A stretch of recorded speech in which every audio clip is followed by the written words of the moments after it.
Hola a todos y bienvenidos a otro episodio más del podcast Tiempo Extra. Hoy vamos a tener un invitado especial. Su nombre es Javier Traite y él es un historiador, pero ve la historia de una manera diferente, así que vamos a estar hablando un poco con él. Yo diría que él hace ver la historia más entretenida que Netflix, así que vamos a estar hablando con él un poco de historia y un poco de cómo le va la radio, la televisión. Así que les presentamos a Javier Traite. Hola Javier, ¿cómo estás? Hola, muy buenas, encantado de estar aquí. Vamos a pasar un buen rato aquí charlando. Sí, sí, sí, sí. Oye, quería comenzar, ¿qué te llevó por esta rama de la historia? ¿Qué fue lo que te llevó por esta rama? ¿Por esta rama te refieres al hecho de hacer una divulgación un poquito así humorística o que me interese Pr- tanto algunas partes concretas? Primero, ¿por qué te interesó irte por la historia? Y después, ¿por qué le agregaste el humor y... Lo de la historia fue una pasión adolescente. De repente, yo iba para ciencias, es verdad, yo iba para ciencias, pues para ser enfermero, médico, lo que fuera, porque toda mi familia es del ramo sanitario, pero me volví loquísimo en un momento determinado. Fíjate qué tontería, a partir de la película Braveheart. Las cosas más tontas del mundo te pueden cambiar la vida. A mí esa película me fascinó con 16 años que la vi, me voló la cabeza, me empecé a obsesionar con Escocia y con lo que era, digamos, toda la cultura escocesa medieval. A partir de ahí entré. Yo siempre de niño había tenido un interés por la cultura y por la historia. Mis padres me habían llevado mucho de viaje por toda España, que hay una riqueza arquitectónica brutal, entonces, y mucha variación. Entonces, bueno, digamos que aquello me acabó de volver loco, entonces lo dejé, cambié todos los estudios. Yo estaba haciendo el bachillerato sanitario, pero cuando acabé la carrera en la que entré, pues fue la carrera de historia, y desde entonces, pues eso ha sido ya mi... No es ni mi trabajo, es mi forma de ver el mundo. Es decir, al final, cuando te metes en esa madriguera de conejo, ya no sales, ya todo lo analizas de la misma forma, tu vida la piensas así, tu opinión diaria sobre la vida cotidiana. Entonces es parte ya de, ya no solamente trabajo, sino que es parte de cómo lo haces. El tema de hacer este tipo de divulgación es que a mí me encanta hacer el tonto, me encanta divertirme, creo que lo mejor del mundo es pasárselo bien y la historia es flipante. Es decir, es que no es nada aburrida, es la cosa más interesante del mundo. Está lleno de cuestiones fascinantes, de dudas, de preguntas, siempre que la mires con los ojos adecuados. Si quieres la podemos hacer súper aburrida. La historia puede ser un absoluto coñazo. Entonces yo, pues bueno, por casualidades de la vida, tuve la oportunidad de ir haciendo pues cositas un poquito más divulgativas, poder empezar a escribir algunos blogs, me contactó una editorial y empecé a hacer, y bueno, digamos que ya seguí esta senda en la que estoy ahora. ¿Cuándo te diste cuenta? Bueno, si voy a contar de historia, si voy a hablar de historia, tengo que contarla con un poco de humor. Viene de, yo creo que es eso que te decía, ¿no? Es decir, yo la historia en el colegio no me apasionaba especialmente, es decir, a mí la pasión por la historia me vino por otro lado. Entonces, para que una cosa interese, te tiene que emocionar de alguna manera. Si tú ya no tienes una inclinación natural hacia algo, alguien que le interesa la ingeniería, que le interesa el fútbol, que le interesa la historia, lo que sea, pues tú tienes que conectar con ello para que sea interesante para la gente. Entonces, nunca nadie se enamoró del señor Polvoriento, que sale de un archivo y dice, hemos encontrado estos legajos donde sabemos que el precio de la lana subió en 1342. Joder, eso no le interesa a nadie. Pero es que la historia tiene muchísimo para emocionar, para sorprenderte, para divertirte también. Entonces, bueno, cada uno elige un poquito el camino por el que puede transitar. La gente que es más nacionalista suele transitar por la épica y la emoción, ¿no? Y ese nosotros. Y entonces hay que hacer que el pasado forma parte de tu presente. Y entonces apelan a eso. Yo no es una línea que a mí me guste, por mi forma de ser y de pensar, y entonces yo creo que el humor es una muy buena forma porque desmitificas todo. Y al final todos somos personas y la historia de la humanidad lo que te muestra es que somos imbéciles, somos maravillosos, somos geniales y al mismo tiempo somos idiotas. Y entonces es una cosa, somos como los gatos, ¿no? Que son fascinantes y muy listos para unas cosas, pero absolutamente tontos para otras. Pues los humanos somos iguales. Entonces, y yo creo que ahí hay mucho juego para con el humor sorprender, impactar a la gente, conectarlo con algo divertido y que diga, me apetece leer esto y aprender cosas que te ayudan a reflexionar sobre nosotros. ¿Qué época de la historia y quizás tienes más conocimiento, estás más afinado? Yo, sobre todo, Edad Media, lo mío es Edad Media. Ya fue así desde el principio, aunque sí que me interesaba, aparte de la protohistoria, sobre todo por todo el tema de los celtas y todo ese rollo, pero realmente acabé cayendo hacia medieval enseguida porque a mí me fascina. Ese milenio es una cosa fascinante en Occidente, lo que es, digamos, en la parte euroasiática. Es una época de descontrol, de originalidad total, nadie acaba de tener realmente el grip sobre nada. Yo, lo que decimos, ¿no? Por mi forma de ser, yo soy poco amigo del imperialismo, entonces a mí las épocas de los grandes imperios, ni romanos, ni españoles, ni ingleses, ni napoleónicos, ni ninguno, a mí personalmente no me interesa, no me gusta mucho. Me fascina mucho eso, el mundo medieval, porque es un mundo donde hay muchos poderes enfrentados, aunque hay imperios, muy poderosos y todo el rollo, pero es una época donde la Iglesia, por ejemplo, ¿no? La Iglesia no tiene el control sobre nada. la iglesia les sale un antipapa, les salen otro que dice que no, este dice una cosa y el otro dice lo contrario. Es súper difícil, no consiguen implantar el celibato entre los sacerdotes. Sí, Lo es intentan, terrible. pero no para conseguir el patrimonio, pero no lo consiguen, porque los tíos quieren tener relaciones con mujeres. En fin, es una época fascinante, llena de... y la entendemos muy mal. Entonces, no sé, yo es una pasión que es una cosa que sale de dentro. No te puedo dar tampoco un motivo intelectual, es que me apasiona, no sé, me llama. ¿La Edad Media viene siendo de qué año a qué año? Edad media, cuando hablamos de edad media, nos estamos refiriendo generalmente, es un término que en realidad es totalmente incorrecto, ¿no? Pero bueno, hay que etiquetar las épocas de alguna forma para hacer los libros y meterlo en el estante. Entonces, ¿no? Lo que decía, creo que era Legoff, ¿no? Que hablaba de cortar la historia en rebanadas. Ujú, Edad media vendríamos a hablar desde el fin de la administración romana en Occidente, ¿vale? Mediados ujú. del siglo V, hasta los grandes acontecimientos del siglo XV, que son el descubrimiento del continente americano por parte de los europeos y el conocimiento de que ahí había que adquieren ellos, de que ahí había otra masa de tierra, que ellos no tenían ni puñetera idea de que estaba eso ahí, y al mismo tiempo la caída de Constantinopla, que era la segunda Roma, que era lo que Claro. quedaba del Imperio Romano, y eso transforma por completo las dinámicas comerciales, las rutas comerciales que habían funcionado durante prácticamente un milenio para todo el producto de lujo que venía de Asia, que pasaba. Hay un gran problema, entonces ahí digamos que el mundo medieval acaba de morir.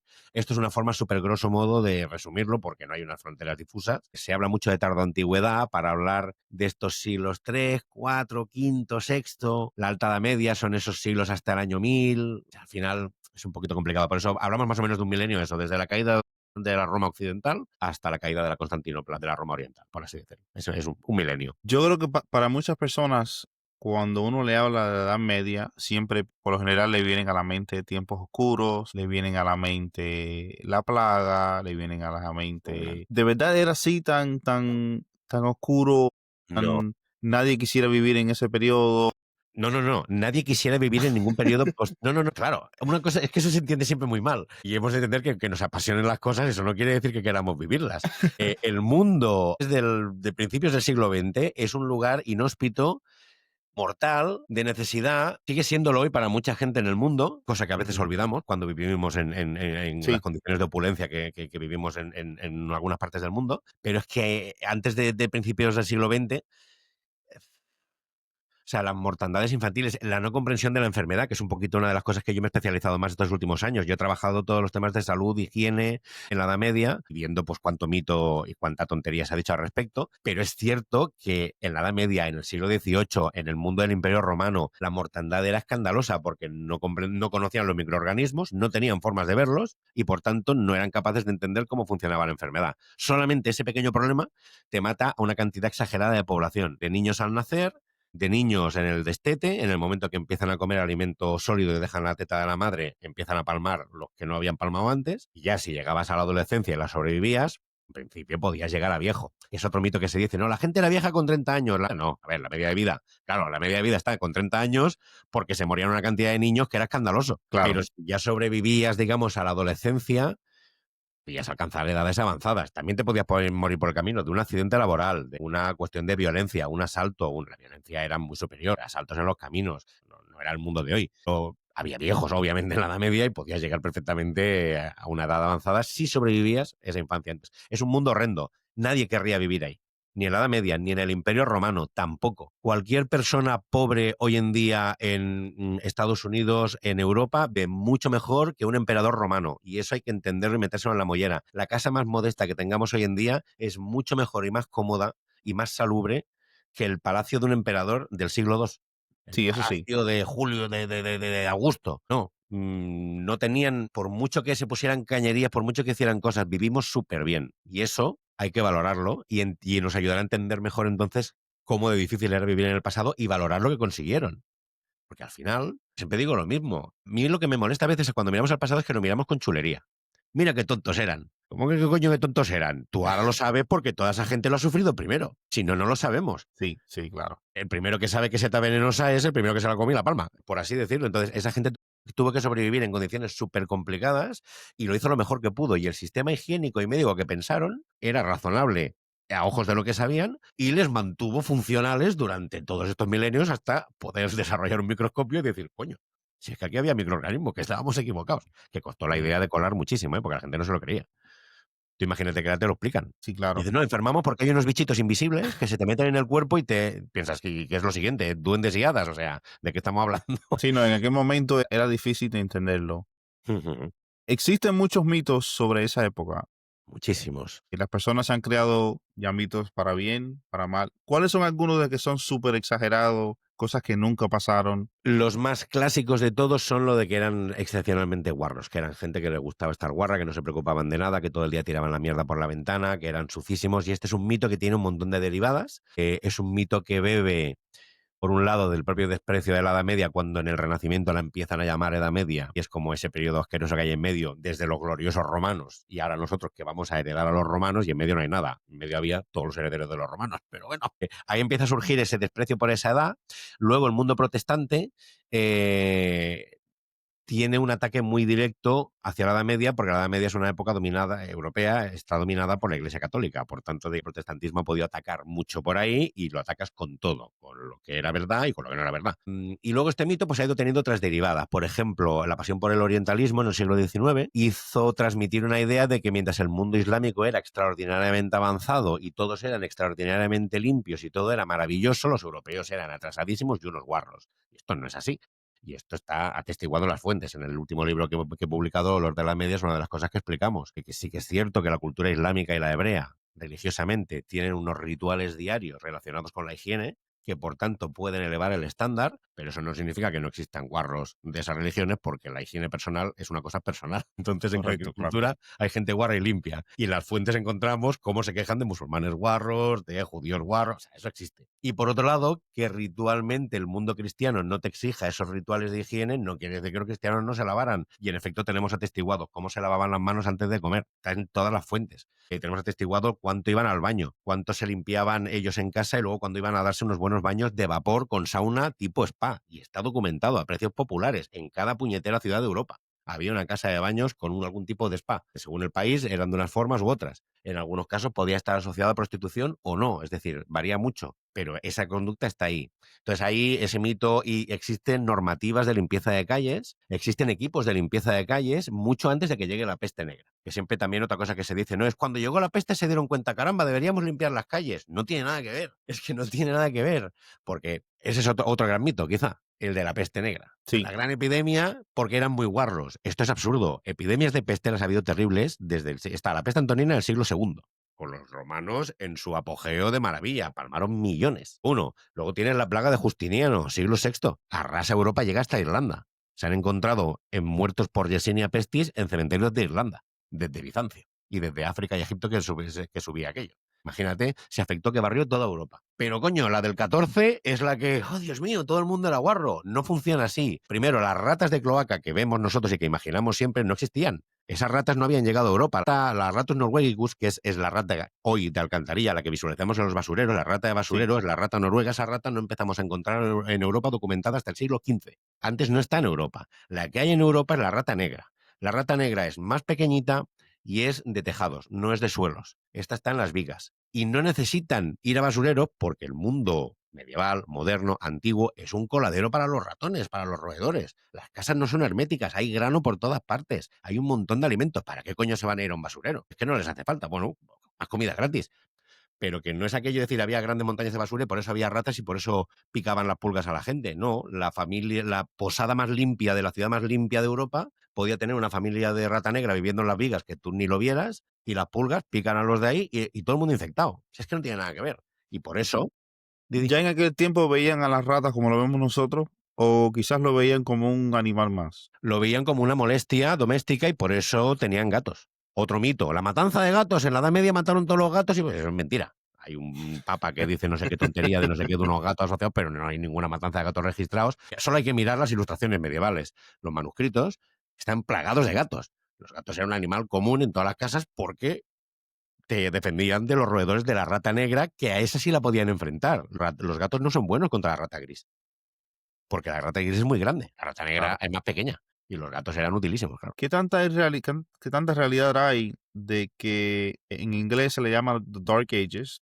Ujú. Pero ¿qué tanta realidad hay de que esto empezó después de que se quemara la biblioteca de Alejandría? Todos estos son grandes ¿Un mito mitos. también? Siempre. En historia hay dos trucos para detectar que te la están colando. Uno es el nosotros. Si te hablan en primera persona, normalmente sospecha porque normalmente hay juego nacionalista. Entonces, no estamos haciendo historia, estamos creando nación. Por Ujú. tanto, ahí ya tienes que ir con ojo. A menos que esté hablando de nosotros en términos humanos. Pero cuando aquello dice nosotros los españoles, nosotros cuando los americanos hicimos no sé qué, cuando los franceses hicimos no sé qué, nacionalismo. Y el segundo, sí, eso hay que tenerlo siempre muy claro para que no te la cuelen. Y el segundo es que sea muy sencillo y muy bonito. Quemaron esto y ocurrió esto. Llegaron los bárbaros y se cayó Roma. Nunca es así. La historia nunca Claro, funciona siempre, así. siempre es Nunca. más complicada. Siempre son, por un lado, corrientes de fondo que tú no puedes parar. Eso es una maquinaria que te apisona. Y luego tienes los elementos individuales que surgen en cada momento y como personas en un sistema totalmente caótico y azaroso, pues algunos se suben a la ola y pueden causar disrupciones y hacer que las cosas vayan hacia un lado o hacia otro.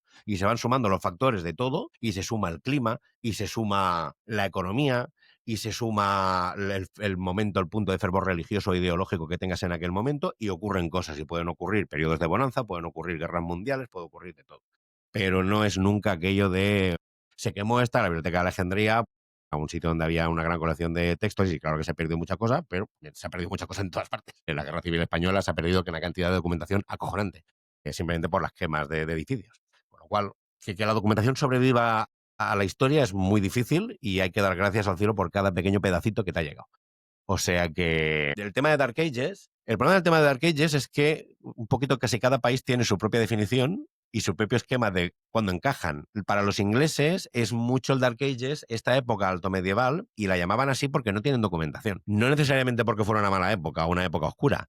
Hay un dato que es súper interesante y te va a flipar. Yo es que cuando lo leí me quedé muerto. Hicieron un estudio arqueológico macro, analizando pues 10.000 yacimientos, los que fueran, todos los informes, y hicieron mediciones del tamaño de los fémures y del estado de las dentaduras.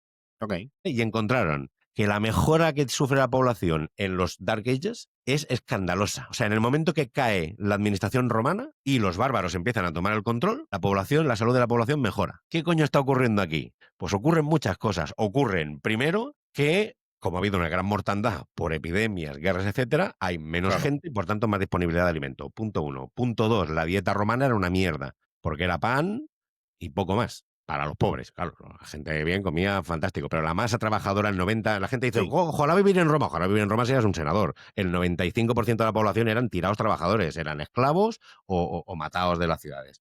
Pero esta gente comía pan y poco más, era una dieta no muy nutritiva. Con lo cual, dentaduras mal, gente pequeña, huesos chungos. En el momento que llega el mundo bárbaro, estos traen muchísima más carne, traen una cantidad de ganado escandalosa. La alimentación en Norte de Europa estaba muy basada en el ganado.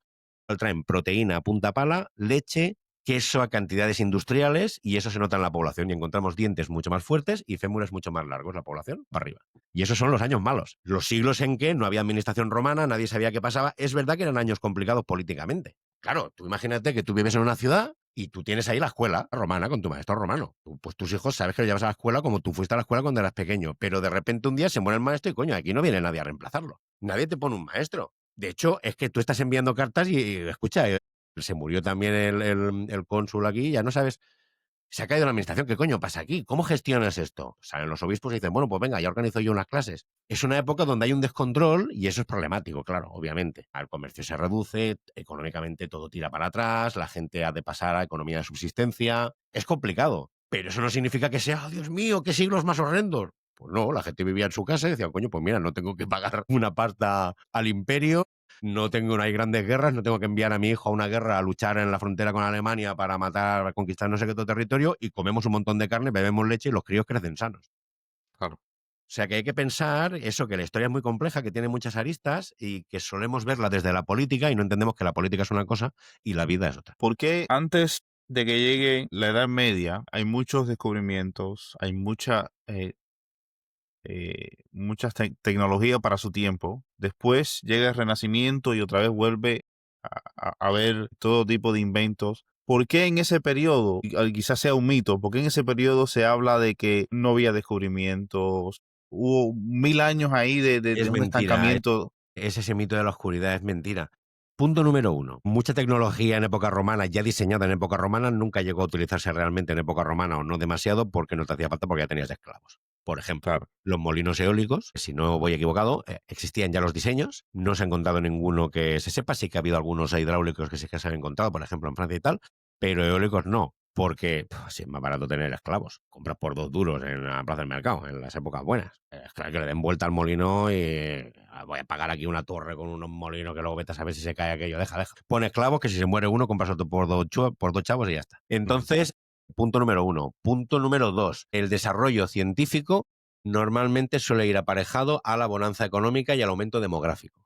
¿Por qué? Porque si tú tienes poca población, no muy concentrada, y no hay, digamos, grandes inversiones que tengas que hacer, todos nos dedicamos a la subsistencia. No hay Claro. mucho espacio para la especialización. Con lo cual, lo que tenemos que hacer todos es plantar las coles, cuidar las ovejas, Sobrevivir. uno que aprenda, todo el mundo aprende a hacer sillas, aprende a trabajar la madera, aprende a chapurrear un poquito con el hierro, y de vez en cuando viene el zapatero o viene el herrero con su equipo y su saco de carbón y el carro, y este sabe lo que tiene que hacer, y entonces este pues te arregla las cosas. Es mucho más complicado en más de subsistencia. Entonces ahí no hay mucho espacio ni para el arte, ni para dedicarse a la ciencia y tal. Necesitas tener a gente dedicada exclusivamente a esto y que haya rentas suficientes y se tengan suficientes hijos que sobrevivan para que alguno de ellos diga, hostia, es que yo quiero aprender a leer y a escribir porque a mí me inspira la naturaleza y quiero escribir cosas. Yo quiero ser Claro. poeta, mamá. Anda, hijo, pues vete a trabajar con el notario o vete al monasterio que ahí te enseñarán a escribir. Entonces empiezan a pasar esas cosas. ¿Qué pasa? Que la población en Europa es una mierda hasta el siglo X. ¿Y por qué es una mierda? Porque el sistema económico está totalmente descuajado y se está reorganizando, porque hay un montón de movimientos poblacionales, con lo cual hay mucha inestabilidad social, porque se están moviendo muchos pueblos germanos, están llegando por el este los magiares, están llegando nuevos pueblos mongólicos, están los musulmanes expandiéndose por todo el norte de África y entrando tanto por Bizancio como intentando por Italia, como entrando por España. Entonces es una época insegura, es inestable, el clima es malísimo, es la llamada una de las de los bajones climáticos a partir del siglo quinto, no, el sexto. En el sexto hay una serie de explosiones volcánicas super bestias, sumado a una bajada general de temperaturas, con lo cual el Atlántico Norte bajó como un montón de grados, no se podía cultivar nada, la tierra Ujú. durísima, fueron siglos muy duros para subsistir. Pese a ello, insisto, la población creciendo. Pero la población no podía crecer, costaba mucho que creciera. A partir del siglo X, el clima empieza a mejorar, los cultivos empiezan a crecer un montón. Y entonces resulta que se pueden plantar vides hasta en Inglaterra haciendo Claro. vino a tope. La economía crece, la población, vemos cómo crece la demografía, se empiezan a fundar un montón de villas nuevas, villas nuevas, villas nuevas, los reyes van potenciando las ciudades y de repente lo que era una aldeíta de 100 habitantes pasa a tener 1200. Y la ciudad de 5000 habitantes, que a lo mejor había sido una ciudad romana de 20.000 habitantes hacía 4 siglos, y ya Ujú. está la mitad en ruinas o utilizada como basurero y la población está concentrada en un cuartito, por ejemplo. Eso empieza a crecer y se vuelve a llenar todo otra vez. Y ahí es donde ya tenemos gente suficiente para empezar a decir, venga, que yo quiero ser poeta, yo quiero ser pintor, yo quiero ser científico, pero es que además la Edad Media tiene otra cosa muy curiosa y es que los monjes cristianos eran unos curiosos de la leche y eran los depositarios de toda la cultura. Sin ellos, eso no habría sobrevivido nunca. Y eran curiosos, tenían curiosidad científica. El dios que ellos veían era un dios que no era el dios oscuro y agobiante y sofocante que viviríamos luego en la modernidad y más adelante. Ya siglos XVII, XVIII, hay una pesadez religiosa muy, muy importante. Pero aquí es un dios que ellos buscan, que es un dios que busca la magia natural. Entonces están fascinados por la naturaleza y hay cantidad de avances científicos durante toda la Edad Media. Lo que pasa es que es cierto que se concentran en la parte de Europa occidental, se concentran a partir del siglo X, cuando empieza a haber mucha población y empieza a haber capacidad para hacerlo. Las gafas se inventan en la Edad Media, siglo XII o XIII, empiezan a aparecer las primeras. El maquinismo, de hecho, se habla del maquinismo medieval, porque ¿qué pasa? Ellos no tienen un montón de esclavos. De hecho, ellos han crecido siendo pocos. Sí. Con lo cual, ¿qué necesitan? Mucha maquinaria que les facilite el trabajo. Se mejoran los azadones, se mejoran los molinos, se inventa el molino papelero, se inventa el papel. En Occidente se trae de Oriente y se empieza a hacer en la Edad Media. Es decir, un montón de tecnología. Y en lo doméstico también. Por ejemplo, el jabón. Algo tan tonto como el jabón. El jabón los romanos no lo usan, lo conocen, pero no es algo que ellos utilicen para limpiarse, ellos utilizan unos compuestos distintos. El jabón, cuando se populariza, es en la Edad Media. Vemos como todo el mundo usa jabón. Es una pasada, el comercio de jabón que existe, etcétera. Entonces, a nivel de óptica, muchos avances, la carabela es ese barco que te permite una navegación transoceánica y que por tanto nos permite conectar los dos continentes a través del Atlántico por primera vez, Ujú. si no haces un cabotaje por el Mar del Norte, como habían hecho los escandinavos, para llegar a Terranova. Todo eso surge en la Edad Media. Entonces, eso de la edad del atraso, nada de nada. Es que es mentira. Ahora, también se rumora de que la iglesia controlaba toda la información. La iglesia, como eran los únicos que sabían escribir, los únicos que sabían leer, básicamente controlaban toda la información. Le decían a sus súbditos lo que tenían que hacer. ¿Tiene esto algo de cierto hasta cierto No, grado? no. Sí una hegemonía de pensamiento, o primero que la Iglesia no estaba concentrada como la podemos entender hoy, y segundo, no tenían la capacidad de controlarlo. ¿Cómo lo iban a controlar? Y es una cosa que tenemos que pensar. ¿Por qué en la Edad Media tenemos un montón de herejías, pero en la modernidad lo que tenemos es un cisma y una nueva religión? Porque en la modernidad tenemos imprenta y estados centralizados. La capacidad de control que tienes con la imprenta y con estados centralizados es una pasada. Porque entonces, cuando tú tienes imprenta, si el Papa dice, tirarse un pedito por las mañanas está muy bien con el Padre Nuestro. Y esto lo digo yo, que soy el Papa y es infalible. Pam, lo pongo por escrito. Papel, barato, pam, pam, copia, copia, copia, copia, envíen 100 copias aquí, 100 copias allá. Que todos los gobiernos, las cancillerías, que lo difundan, que lo pongan en las parroquias los domingos. Ponemos eso en la mesilla. Enseñamos a leer para que lo puedan leer y puedan verlo. Así difundes ideología y así haces que esa ideología se difunda de forma estándar. Pero antes de la imprenta, lo que tenemos son gente escribiendo a mano, punto número uno, en pergamino, casi siempre, aunque, insisto, el papel ya estaba, pero lo importante es que se hace en un material que es resistente y el pergamino es de lo mejor que hay. Envíalo a donde sea, que no se pierda, que te entiendan la letra, que lo copien adecuadamente y que te hagan caso, porque ¿cómo controlas tú que te hacen caso si aquí gobierna el varón de no sé quién, allá manda el obispo, que es un cabrón porque te peleaste con él, porque su hermana se casó con tu cuñado y luego no le dio hijos y no sé qué movida rara, y allá el rey tiene jurisdicción específica, pero esos son territorios papales? Es que esa es la gracia de la Edad Media, que es muy complicado controlar nada porque el poder está fragmentadísimo. Entonces, la Iglesia, claro que quiere controlar como institución, pero es que ni ella misma está controlada como institución. En la Edad Media tenemos antipapas. En la Edad Media tenemos, pues, un montón de herejías y entonces se montan cruzadas, se montan historias, pero siempre es no con algún gobierno a quien le interesa matar a toda aquella gente, porque así me quedo sus tierras, ¿sabes? Claro, Entonces, no, eso por un lado. Y por otro lado, la Iglesia medieval, hombre, yo siempre digo que las personas que son anticlericales o que hemos pasado por fases anticlericales o tenemos una cierta más tendencia a lo anticlerical, deberíamos ser muy prudentes con la Iglesia medieval. Es bastante chula dentro de los problemas X que vienen asociados claro. como el patriarcalismo, etcétera. Pero de verdad no es tan jodida como lo que vendría después. De Trento en adelante la cosa se pone muy turbia.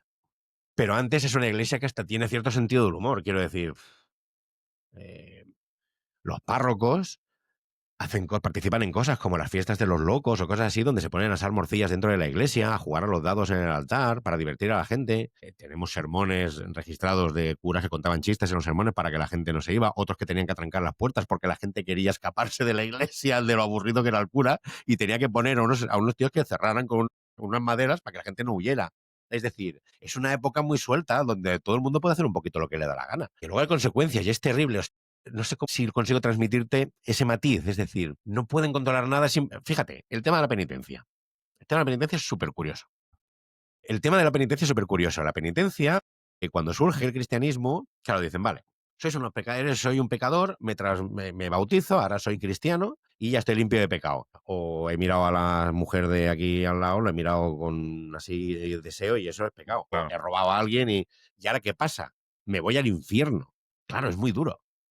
Porque las personas pecamos, es decir, Sí, hacemos cosas a diario, a inadecuadas a lo diario. que nos dicen. Entonces, claro, la iglesia se encontraba que la gente no confesaba, no, no, yo soy muy bueno, yo soy súper buen cristiano, sí, sí, todo el día perdono al prójimo, nunca me enfado, nunca le timo a nadie, yo soy fantástico. Y cuando estaban a punto de morir, entonces, como sí que estaba la extremaunción con el perdón de los pecados, entonces decían, mire, me tengo que confesar porque hice esto, venga, a extremaunción y a morir. Claro, hubo un papa, no recuerdo ahora quién, que se quejaba que decía, hombre, es que hay gente que en su lecho de muerte o cuando se ve en el lecho de muerte lo confiesa todo y luego se recuperan y le dicen, escucha, ¿qué has hecho todo esto? No me acuerdo de nada. Entonces, la iglesia no sabía cómo gestionar con esto y al mismo tiempo no existía el concepto de purgatorio todavía. Es decir, había cielo o infierno, no había ningún término medio, ¿vale?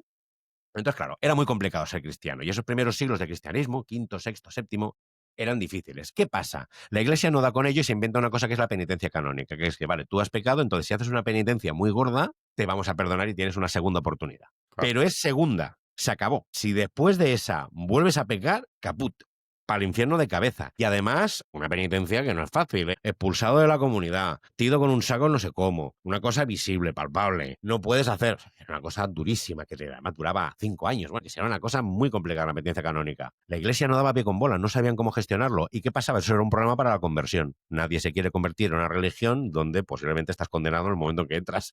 Resulta que hay unos monjes en Irlanda que dicen, joder, estamos aquí en Irlanda, que esto es un país de salvajes. O sea, nada más que hay aquí bárbaros cortándose las cabezas unos a otros, robándose el ganado, y estamos aquí con Patricio que vino aquí un día y empezó a cristianizar a esta gente, algunos príncipes son cristianos, ahora ponte tú a educar a esta gente que están en los clanes, matándose entre ellos, teniendo relaciones sexuales entre ellos en los festivales de verano, como les da la gana. O sea, ¿qué coño hacemos con esta gente? Y entonces ellos lo que hacen es coger los códigos legales que tienen en Irlanda, que es una cosa muy curiosa, que funciona en función del crimen que tú has cometido, pagas una parte fija por el tipo de crimen y una parte variable en función de la gravedad de ese crimen. Pues lo que hacen estos monjes irlandeses es, vamos a aplicar esto a la moral, vamos a clasificar los pecados en un listado y los vamos a tarifar.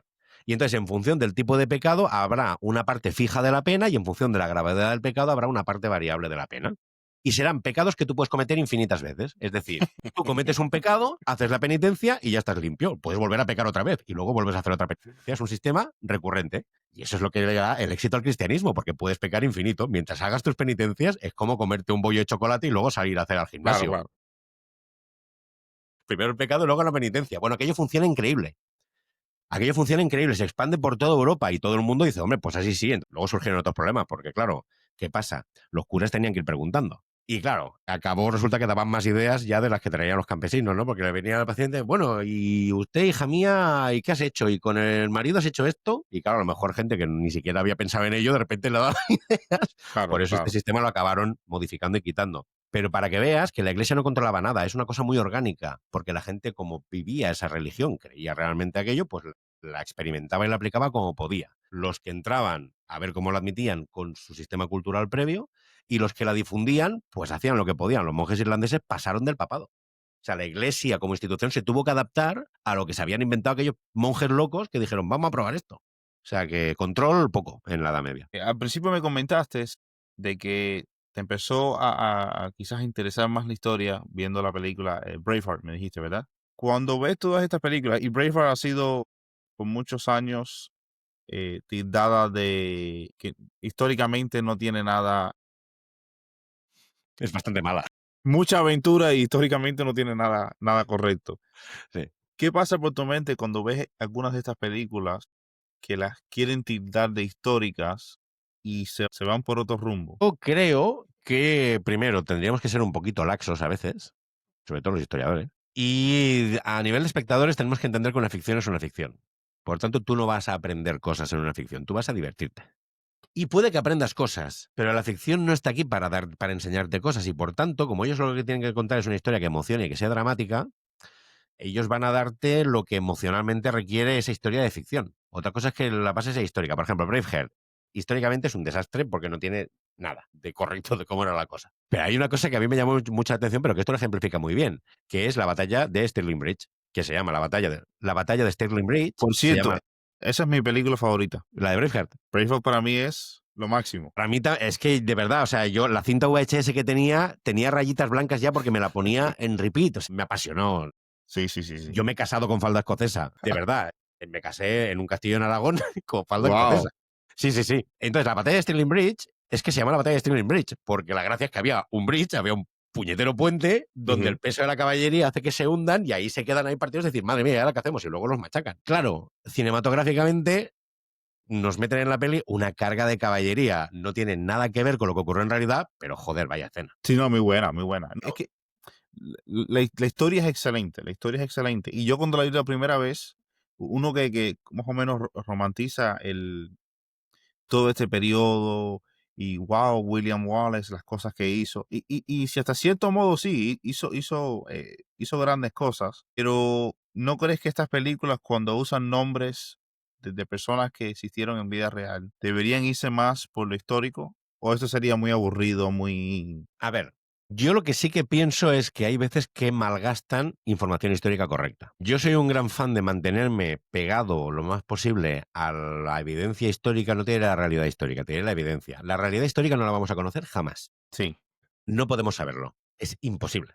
Es materialmente imposible. No, si no sabemos qué está ocurriendo hoy. Están ocurriendo tantas cosas que no podemos aprenderlo todo. Entonces conocemos una parte. Pues del pasado conocemos esta pequeña parte. Entonces, lo que podemos ser es pegándonos a las fuentes y a las evidencias todo lo posible, se pueden crear unas historias increíbles. No hace falta inventarte nada. Es una cosa que a veces a mí me molesta un poco decir, pero ¿por qué se inventan esto si la realidad ya era suficientemente flipante? ¿Sabes? Yo es que soy un defensor de las malas pelis históricas, siempre que molen. Porque yo siempre digo una cosa, yo entré en Historia por Bridget en este sentido, y luego es una peli que luego no la he querido ver más mayor, porque vi algún trozo y me chirrió un poco y pensé, no quiero romper la experiencia de lo que significó esta película para mí, por eso no la he visto más desde hace años. Vi una escena en un hotel, aquello que la estaban poniendo, lo pusimos y pensé, me ha dado cierta vergüenza ajena esta escena y pensé, joder, si esta escena me flipaba. Y la apagué, dije, la peli que yo vi es la que yo quiero recordar, no quiero volver a verla. ¿Cuál era la escena? Pues ahora no recuerdo, pero creo que era parte del diálogo de la libertad, una cosa así, que en su momento para mí era muy flipante y ahora me suena un poco... Había veces había unas cosillas que me chirriaron un poco, pensé, no quiero saberlo, no quiero, me encantó esa peli y ya está, entonces Sí. forma parte de mi ser. Yo lo que me refiero es que sea buena o mala, que sea emocionante y que te impacte, que puedes generar impacto positivo. Pero claro, los historiadores se quejan que dicen, hombre, si transmite información errónea, hay gente que cree información errónea. Pero yo lo que digo es, si nadie hace una peli sobre cierta cosa, nadie sabe nada sobre esa cosa. Si alguien la hace, habrá, de 100 personas, habrá 90 que lo entenderán mal y 10 que dirán, coño, qué interesante, vamos a buscar. Ah, mira, si esto no era así, pero era así. Mira, qué interesante. Ah, pues el personaje me mola más o me mola menos. Claro. Indagarán. Entonces, pues joder, es una ganancia neta. Por tanto, yo a favor de las malas pelis históricas. Claro que sí. Todos, lo que me molesta es que tengan pretensión de veracidad. Si no la tienen, hay que ser verosímil, hay que asumir que es ficción, que uno no va a aprender cosas con una peli de ficción y el público tiene que ser razonable y suficiente para saber que una peli es ficción y lo que se está mostrando ahí no tiene por qué tener nada que ver con la realidad. ¿Cuál para ti ha sido la película que más apegada está a la historia? Pues no sabría decirte la verdad. Mira, yo te diría que en algunos aspectos la de los señores del acero es Richard Howard, creo que es el que sale. No me acuerdo ahora. Es Sí, diría que es esa. Sí, los señores del acero me parece que es. Tiene muchas cosas que sí me hacen pensar en esa Edad Media. Me ha parecido apegadilla. El concepto de los grupos pequeños, de un asalto, digamos, con poca gente, porque eso es una cosa que a mí me hace mucha gracia, ¿no? Gráficamente, grandes masas siempre molan un montón. sí, Que entonces sí. son el ejército, se reunieron 20.000 soldados y lucharon contra 5.000 caballeros. Luego, la fuente medieval en las batallas son el conde de Cojón Viejo de abajo ha cogido 13 ballesteros y 4 amigos a caballo y han ido a quemar el molino. Y ha bajado el señor de Tordevieja de arriba con 7 caballeros, unos tíos con unas mazas y 3 campesinos con unas orcas. Si Y es ya. que era muy poca gente, era muy difícil congregar un gran ejército. Lo que se consiguió para la primera cruzada, aquella movida militar, eso fue una cosa, madre mía, una movida logística que eso fue complicadísimo de organizar. En la historia de España se miente mucho, se flipan mucho, sobre todo los que se flipan con esa idea que yo la odio, que es la idea de la reconquista. La reconquista. Y entonces vienen ahí en las Navas de Tolosa y había 100.000 soldados cristianos y cogen las fuentes medievales y se las creen. Macho, no te las puedes creer. Las fuentes tienes que leerlas de forma crítica. Esa gente estaba mintiendo, como todo el mundo. Claro, como todo. Tienes que entender lo que estás leyendo. No había demografía suficiente en España en el siglo XII para juntar los ejércitos que cuentan las fuentes. Es imposible. Necesariamente tenía que haber menos, incluso aunque hubiera sido un gran choque para la época. Entonces, esta es una cosa que esta peli, por ejemplo, Los Señores del Acero me hace gracia porque hay gran mogollo, pero luego básicamente es una banda de tiraos que están ahí asaltando un castillo y haciendo un poco el sátrapa. Que era un poquito cosas que podían pasar en las épocas medievales de inestabilidad. Pues, por ejemplo, imagínate, pues yo qué sé, pues una década donde ha habido un problema sucesorio en una baronía, en un territorio, y nadie acaba de controlar mucho, y es una zona fronteriza, por ejemplo, ¿no? Pues Claro. son cosas que a lo mejor pues, podían pasar. Esa peli, pues te diría que está bien. Supongo que hay más ejemplos, pero la verdad es que no... Suelen adolecer siempre de ensuciar mucho a la gente y me molesta. Sí, yo entiendo que, es decir, hay que entender que había trabajos sucios, obviamente, mucho más trabajo manual, y obviamente no había un grifo en cada esquina para lavarte las manos cada 5 minutos, pero la gente tenía palanganas, la gente se limpiaba y es absurdo que a la hora de la cena, en una choza de campesinos, la gente lleve la cara tiznada. Es que no tiene sentido. La gente se lava, o sea, ¿sabes? Mira, curiosamente, en esta peli de Los Señores del Acero, en su momento pensé, qué buena es porque todos tienen los dientes hechos una mierda. Todos salen con los dientes como muy amarillos y muy... Claro. incluso la gente tal. Y fíjate que esto es una cosa que he descubierto haciendo el último libro sobre higiene, de que no, que en realidad tampoco era así.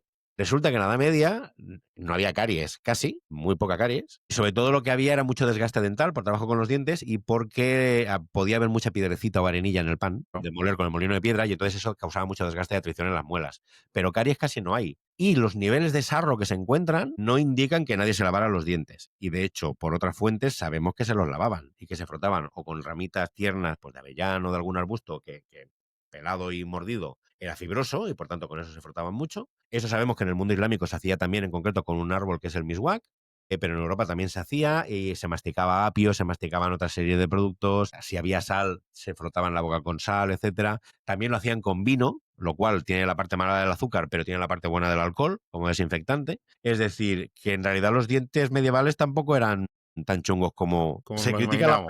pelis, que los muestran demasiado blancos y en realidad eso es casi lo que menos habría que criticarle, porque tampoco estaban tan mal. Tampoco tomaban ni café, ni tabaco, ni sustancias que mancharan excesivamente, salvo el vino, pero era gente que comía básicamente un montón de verdura. Con lo cual las dentaduras no, las dentaduras jodidas son las del siglo XIX. En los cementerios del siglo XIX encuentras las peores dentaduras de la historia de la humanidad, porque Claro. hay hacinamiento, malnutrición, contaminación industrial y una dieta basada en pan blanco industrializado que es súper fino, que se pega a las muelas y te genera una cantidad de caries brutales. Con lo cual ahí sí que una chavala con 18 años podía tener la dentadura negra entera. Siglo XIX era muy jodido. Pero la Edad Media, en el sentido, por ejemplo, de dentaduras, no tanto. Con lo cual, pues mira, en esa peli que sí que me gusta, esa parte de dientes en realidad es la parte que no estaba bien cogida. De todos los personajes históricos de esa época, ¿cuál crees tú que es el más infravalorado? Que quizás no le prestamos mucha atención, Muchísimos. quizás no es muy conocido. Hay un montón de personajes fascinantes en muchos sentidos, por muchas cosas. Gente que me fascina. Me fascina Trota de Salerno. Es un personaje fascinante. ¿Te suena Trota de Salerno? ¿Sabes No, quién es? no, no. Vale, Trota de Salerno es una médico italiana del siglo XII. ¿Vale? Que vivía en Salerno, y de hecho Salerno era una ciudad en Italia con una gran tradición médica, había muchos estudios médicos y ahí se fundó la Escuela Médica de Salerno, que fue uno de los gérmenes universitarios para la medicina en Europa. Entonces, y había las llamadas las mulieres salernitane, que eran mujeres especializadas en medicina, porque la mujer estuvo metida en el mundo de la cultura, en el mundo de la medicina, tranquilamente hasta el siglo XV más o menos, que es cuando ya se empezaron a poner un poco más jodidos el rollo Sí, misógino de la mujer no tiene que saber nada, la mujer fuera a la universidad, la mujer fuera a la medicina. Es a partir de los siglos XIV, XV, cuando la cosa se empieza a poner más fea, y luego después. Pero hasta ese momento las mujeres ejercen la medicina normal, no solamente de partera, sino solo con mujeres, sino como médico normal, como hoy vas al médico y te atiende una doctora mujer y ya está. Y esta persona, Trota de Salerno, se ha creado mucho mito en torno a ella, pero es que escribió un trabajo muy interesante sobre ginecología que tuvo un éxito brutal por toda Europa, que se ha copiado un mogollón de veces, y que luego hubo hombres que escribieron y asociaron su trabajo a ella, creando esa obra que se llama El Trótula, que en realidad parte de los tratados que hay ahí son escritos por hombres, pero todos bajo el nombre y el ala de ella. Entonces es un personaje como... A mí me fascina este personaje. Y luego hay dos más, te diría, de los 100.000 interesantes. Mira, un médico. Claro, John Ardern es un médico del siglo, diría, de Inglaterra. Especialista en fístulas anales. ¿Quién ha pensado en eso? Bueno, pues resulta que en el mundo nobiliario y caballeresco, que van todo el día a caballo, era un problema gordísimo. sí, me imagino. Este tío era médico y entonces él trabajaba para ricos y para pobres. A los ricos les sacaba toda la pasta del mundo y a los pobres los trataba gratis. Entonces, escribía tratados médicos y tenía una visión muy clara de cómo ha de funcionar el tratado médico. Quien pueda pagar, que pague, quien no pueda dar servicio y punto. Entonces yo creo que es una lección que nos llega desde la Edad Media y que es bastante agradable. Y después, a nivel de España, el último, para no alargarme demasiado, hay uno que me gusta mucho y que yo creo que merece una serie de televisión y merece todo, que es el Rey Lobo. El Rey Lobo es rey musulmán de la Taifa de Murcia. Ok.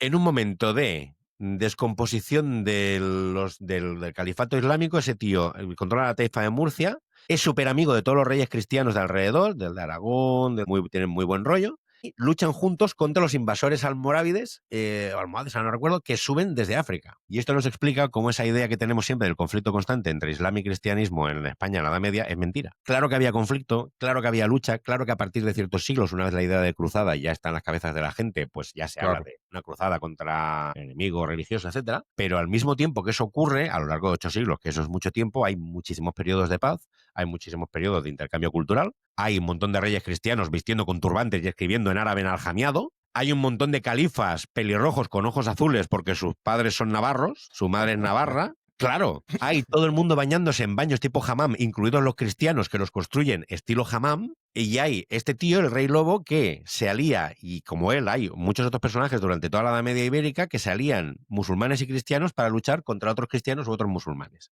Con lo cual, yo siempre digo que la idea esta de la reconquista no es útil y yo creo que hay que desterrarla. Yo hace varios libros que directamente ni la utilizo, es que no quiero negarla, quiero que la gente la olvide, porque todo el rato nos habla de conflicto, y la Edad Media ibérica es mucho más que conflicto, claro que lo hay. Pero hay muchas más cosas y esto no lo despista. Entonces este personaje, Rey Lobo, es fascinante porque además era el típico poeta, guerrero, amante, no sé cuántas mujeres, señoras con el rey de Castilla.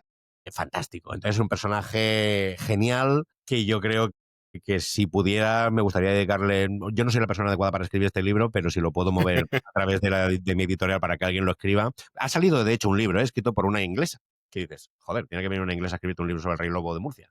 Pero bueno, pero es un personaje que merece series, es una pasada. Se dice que la historia siempre se vuelve a repetir. ¿Crees que esto es verdad? Yo tengo una teoría muy particular al respecto. Sí y no. Es decir, la historia no se repite nunca, porque las condiciones que hay en cada ciclo son distintas. Por tanto, no hay la misma demografía, no hay la misma ideología, no hay... Por tanto, no puede ser repetirse. Pero efectivamente está ese ritornelo, esas cosas que dices, joder, estamos volviendo. Yo lo que pienso es que la historia es un fractal. La historia repite la misma estructura siempre. Lo que pasa es que es cada vez más compleja, cada vez distinta. No puedes predecir por dónde te va a venir exactamente, pero sabes que las cosas van a pasar. Sabemos que todos los sistemas caen. Sabemos que todos los sistemas grandes, lo que podemos llamar imperios, caen. Tienen una vida, tienen una plenitud y en algún momento se desmoronan. Y tú puedes ir viendo cuando se están desmoronando. Y estás viendo cosas que han ido pasando en el pasado y los puedes medio aplicar al presente.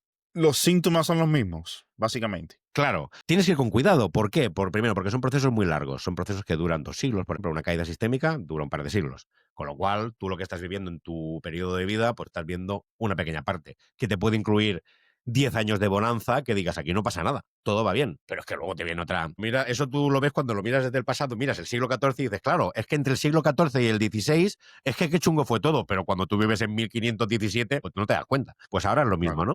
Entonces se repiten las cosas, se repiten las estructuras. Y eso es lo que, en teoría, hace que los historiadores deberíamos saber ver venir mejor las cosas o la estamos sabiendo ver venir mejor. Lo que pasa es que como nadie nos hace caso nunca, los historiadores interesamos para explicar casi curiosidades, pero en realidad poca gente tira de nosotros para reflexionar sobre el presente, que yo creo que es la utilidad auténtica de un historiador. Entonces, no, hombre, yo creo que ahí podríamos hablar de cosas.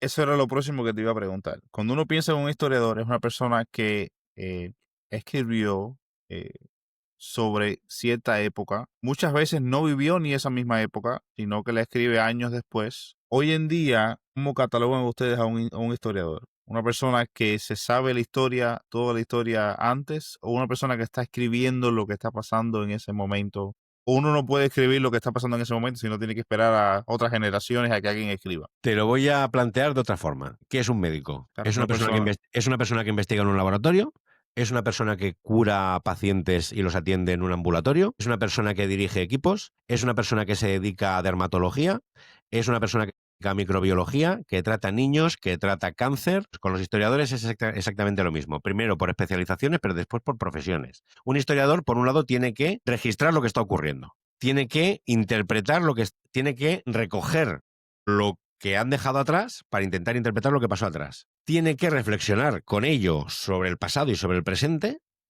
y tiene que saber comunicarlo y explicarlo. Con lo cual es muy difícil que un solo historiador te lo pueda hacer todo. Tienes que ser un genio y tener mucho tiempo libre y no tener hijos y o sea, quiero decir, solo trabajo. Pues entonces sí, investigo, saco artículos, escribo un libro, grabo una película, hago de todo y soy de puta madre. Pero si no, la vida es más complicada. Entonces, ¿qué pasa? Nos especializamos. Hay historiadores que se dedican a la vida académica y esta gente lo que está haciendo es generar conocimiento a saco. Yo, por ejemplo, yo no pude quedarme en academia aunque yo hubiera querido, pero el sistema de becas pues no acabé entrando y por tanto pues no tenía dinero y me tuve que poner a trabajar, con lo cual dejé la investigación y tuve que ponerme a trabajar. He llegado a ella, precisamente me he prematriculado porque yo hice el curso de doctorado, pero me faltaba la tesis. Me he prematriculado este año para finalmente hacerla y quitarme ya la espinita, que tengo ganas, y sobre todo seguir profundizando en el tema de higiene. Pero claro, yo la parte de investigación la tuve que dejar apartada. Lo que pasa es que a través de escribir he visto que el tema de comunicación se me ha ido dando bien. He ido saliendo en radio, he acabado haciendo televisión. Entonces yo ahora me dedico, estoy en el eslabón de la cadena que se dedica sobre todo a interpretar lo que dicen sus compañeros investigadores y traducirlo a un lenguaje normal para la gente, para que lo podamos entender en la calle, pues con mi madre, con mi amigo, con el ingeniero, con el barrendero, con la frutera o con la especialista en aeronáutica. Da igual, hablarme con quien sea y explicarlo de forma que se entienda.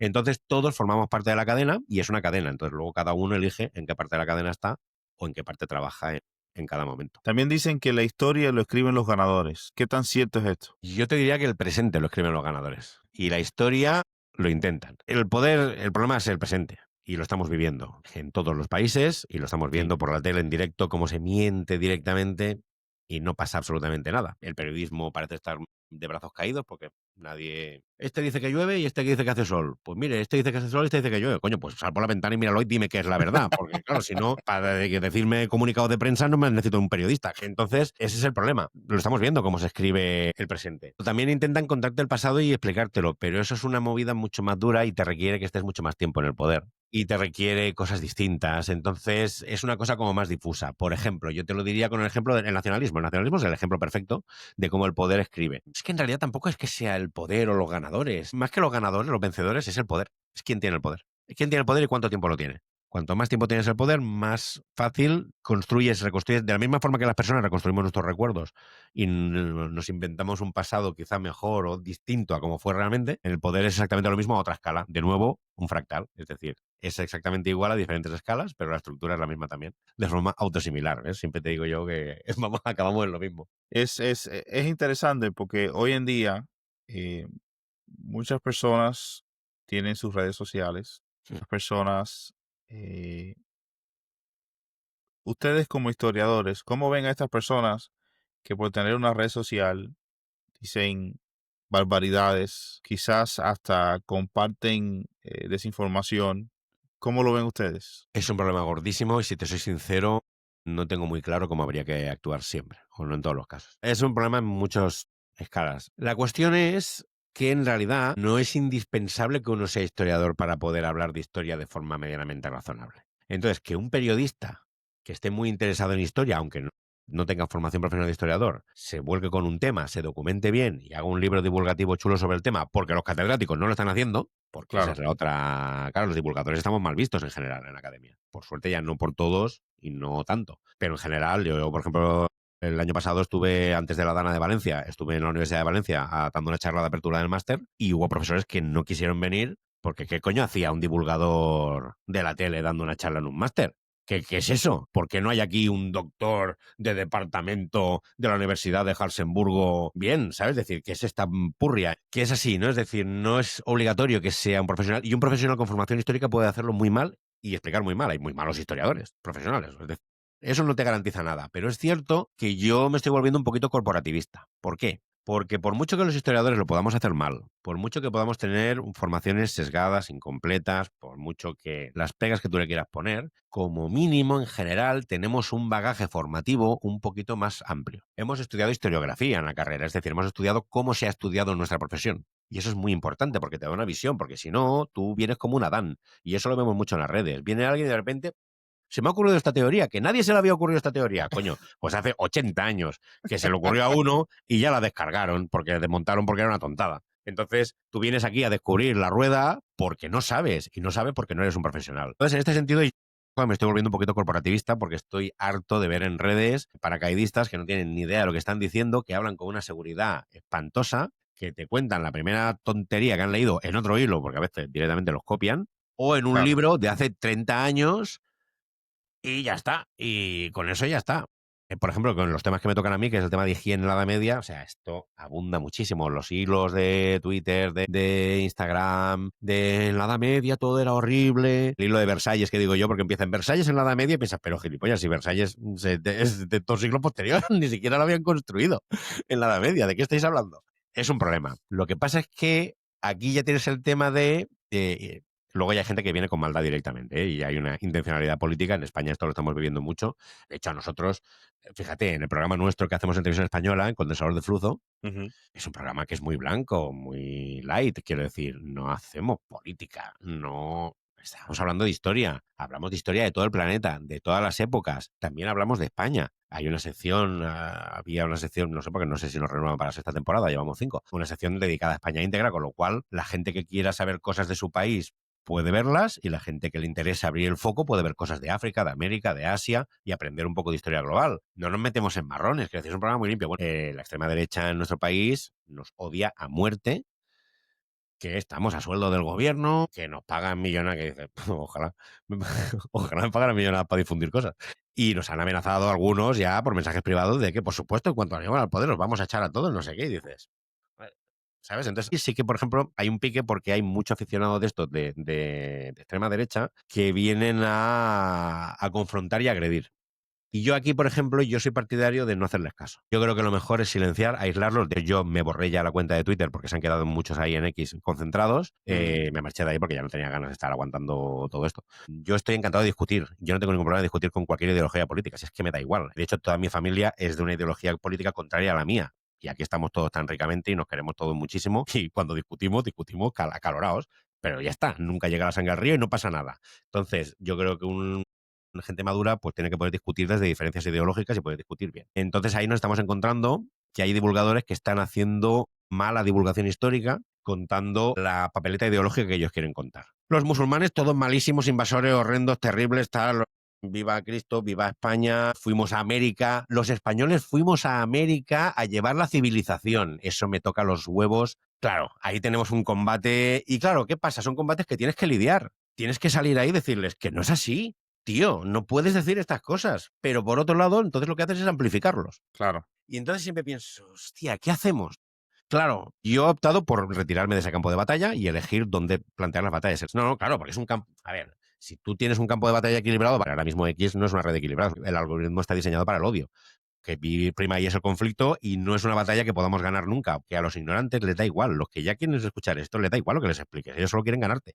Yo creo que es una batalla perdida, la tengo discusión con algunos de mis compañeros que tienen mucho más eco mediático que yo, con Barroquista o con Néstor Marqués, y siempre les digo, la estáis cagando porque le estáis dando vuestro altavoz y vuestra reputación, se le estáis dando a este papanata que es un Dunning-Kruger como un castillo, que no sabe lo que está diciendo, no tiene ni idea, y encima el tío va de que es un señor y que él tiene credenciales para discutir a quien sea. Un tío que a lo mejor no tiene ni el título de arquitectura. Y este tío está aquí dando lecciones de historia a gente que es especialista. Entonces yo a veces opto, yo creo que hay que elegir las batallas y hay que saber que hay veces que no vale la pena.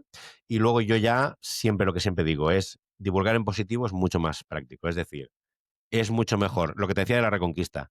¿Para qué voy a malgastar horas discutiendo con gente que está a favor de usar el término Reconquista para que la gente que me sigue vea cómo yo discuto sobre el término Reconquista? Claro.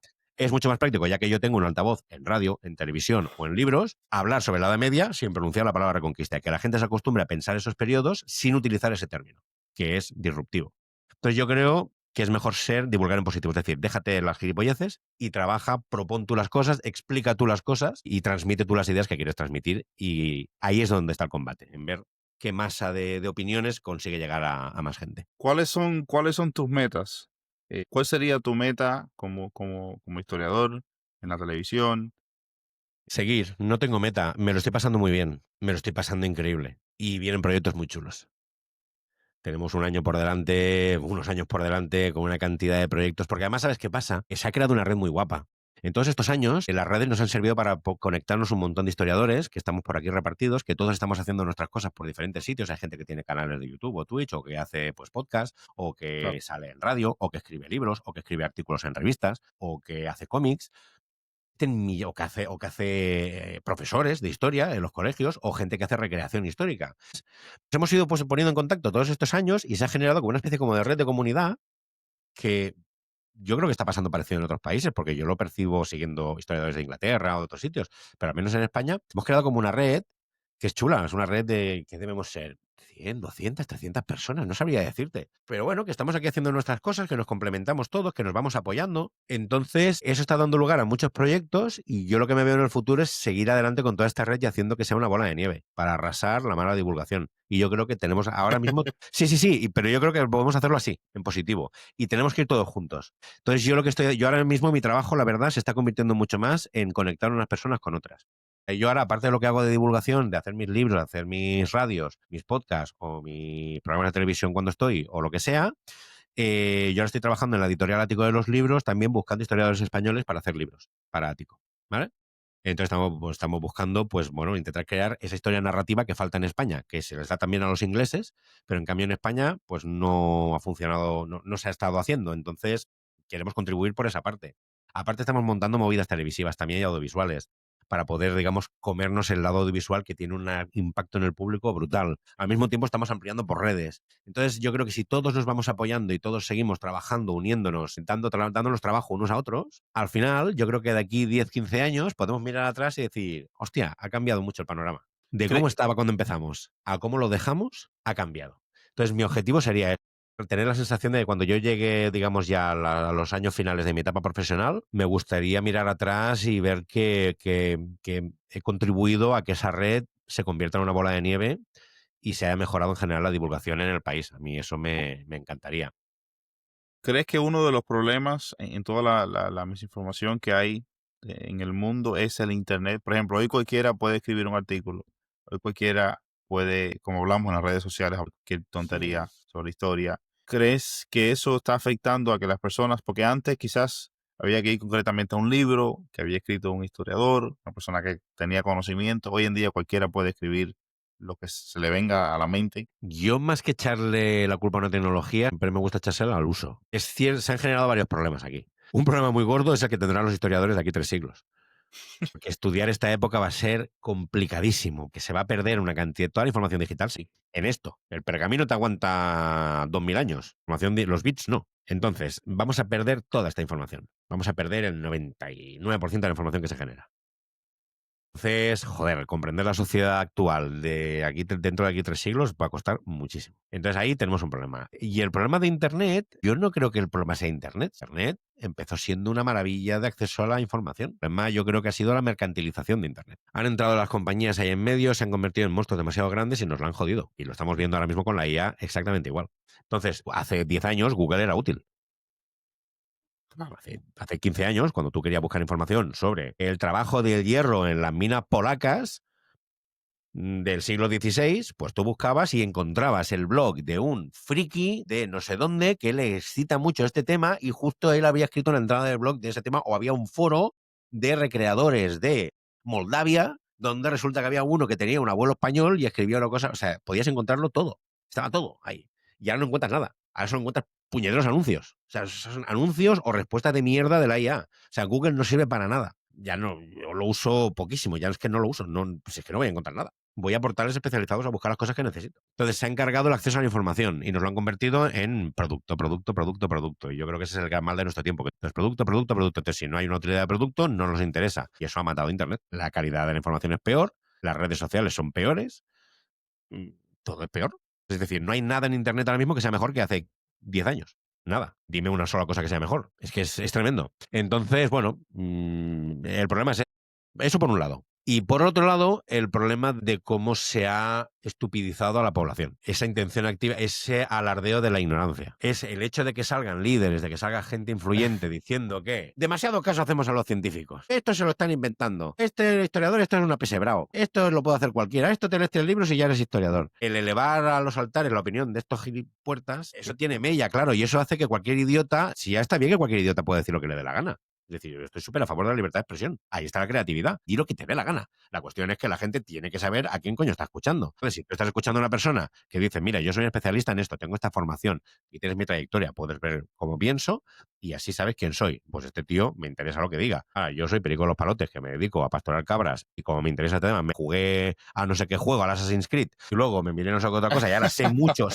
sobre vikingos, me he visto Vikings y he jugado al Assassin's Creed, al Ragnarok, God of War y tal, y por tanto ya soy un especialista en vikingos y te vengo yo a contar a ti. Eso le pasa mucho a mi compañera Laia San José. Claro, ella es especialista en el mundo vikingo, se ha leído todo lo que existe sobre el mundo vikingo, o sea, es una loca de los vikingos y de la sociedad vikinga, ha leído todas las putas tesis doctorales, está aprendiendo con noruego, viaja 100.000 veces con el instituto islandés, pues le vienen cada 2 por 3 machitos de estos de que se han jugado y dice, pero tú qué estás diciendo, si tú no sabes nada, no sé qué. Entonces, que el problema es los que les aplauden.